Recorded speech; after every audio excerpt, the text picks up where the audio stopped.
Assalamualaikum warahmatullahi wabarakatuh. Oke anak-anak ibu, kita melanjutkan pembahasan yang minggu lalu tentang anekdot. Yang lalu kan udah materinya udah ibu sampaikan ke kamu ya. Ini penjelasannya yang hari ini ibu buat. Anekdot adalah sebuah cerita lucu, sebuah komedi, tapi dia terdapat sindiran. Jadi tidak hanya cerita lucu, ada juga sindirannya. Siapa yang disindir? Yang disindir itu bisa dia tokoh publik, bisa dia itu fasilitas umum, bisa dia pejabat dan pemerintah atau yang lain, semuanya bisa disindir ya. Kalau anak ibu pernah melihat stand up komedi, nah di stand up komedi itu tidak hanya menyajikan komedi, tetapi juga ada sindirannya. Beda kalau seperti lawak, bisa itu Sri Mulat, bisa itu OPJ, itu dia pure hanya komedi, tetapi kalau di stand up komedi itu ada sindirannya ya. Kemudian struktur anekdot itu ada 5. Yang pertama adalah abstraksi. Nah, sebelum ibu lanjutkan ke struktur, anak ibu coba pegang buku bahasa Indonesia yang warna ungu. Yang warna ungu itu di halaman 93. Jadi kamu bisa mendengarkan pembahasan dari ibu sekaligus melihat contohnya langsung ya di halaman 93. Jadi abstraksi itu adalah sebuah gambaran umum tentang cerita yang akan dibuat. Lihat di halaman 93, abstraksinya itu ada di dalam tabel.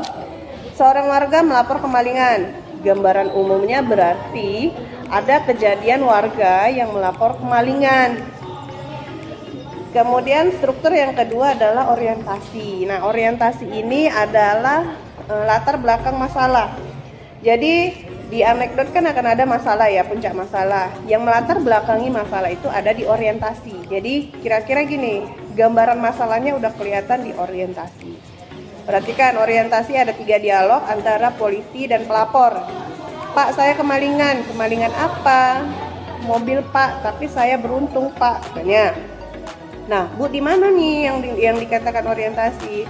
Jadi ketika dia katakan, Pak, saya kemalingan, itu kan latar belakang masalah. Berarti yang melatar belakangi masalah nanti itu adalah sebuah kemalingan ya. Kemudian struktur yang ketiga adalah krisis. Krisis ini adalah puncak masalah. Disinilah letak masalahnya.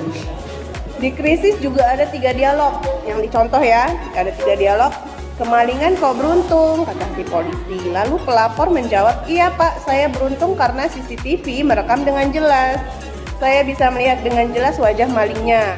Nah, kata polisi, sudah minta izin malingnya untuk merekam. Kira-kira yang jadi masalahnya apa nih? Ayo, ada 3 dialog ya.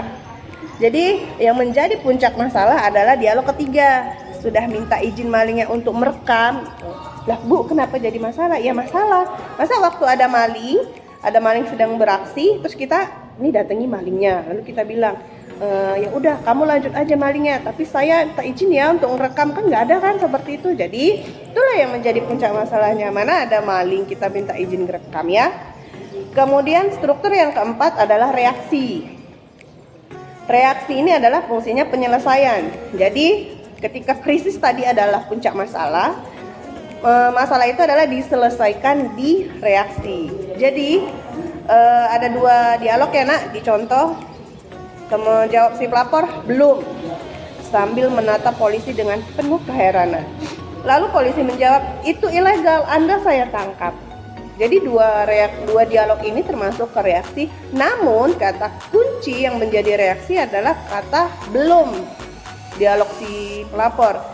Kenapa? Karena di krisis tadi yang menjadi puncak adalah bentuk pertanyaan. Jadi jawaban dari pertanyaan adalah belum, ya kan? Dia berbentuk jawaban. Lalu yang terakhir adalah koda. Koda ini adalah penutup. Jadi di teks anekdot itu bisa ada koda, bisa tidak. Jadi tergantung kepada dialognya, tergantung kepada teks anekdotnya.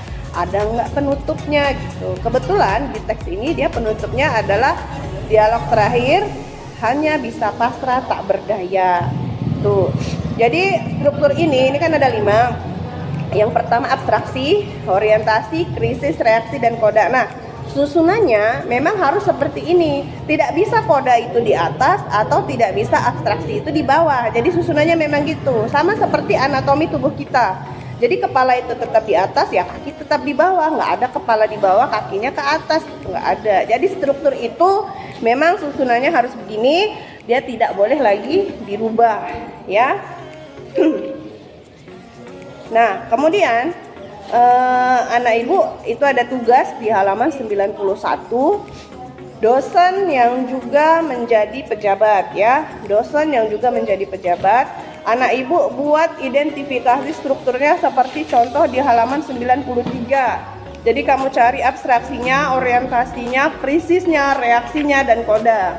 Nah, ibu kasih gambaran satu jawaban. Abstraksi itu adalah tadi ibu bilang dia berupa gambaran umum, ya. Dia belum masuk ke masalah. Gambaran umum. Jadi di dosen yang juga menjadi pejabat, abstraksinya adalah di kantin sebuah universitas, Udin dan Tono, 2 orang mahasiswa sedang berbincang-bincang. Itu masuk ke abstraksi. Judul tidak masuk abstraksi, ya nak. Jadi setelah judul narasi, ya, narasinya baru mulai masuk ke struktur. Oke. Nah, anak ibu jika ada yang ingin ditanyakan, kalau nggak jelas nanti tanyakan kembali ke ibu, ya. Sampai di sini dulu pembahasan kita. Nanti kita lanjut lagi minggu depan tentang pembahasannya. Assalamualaikum warahmatullahi wabarakatuh.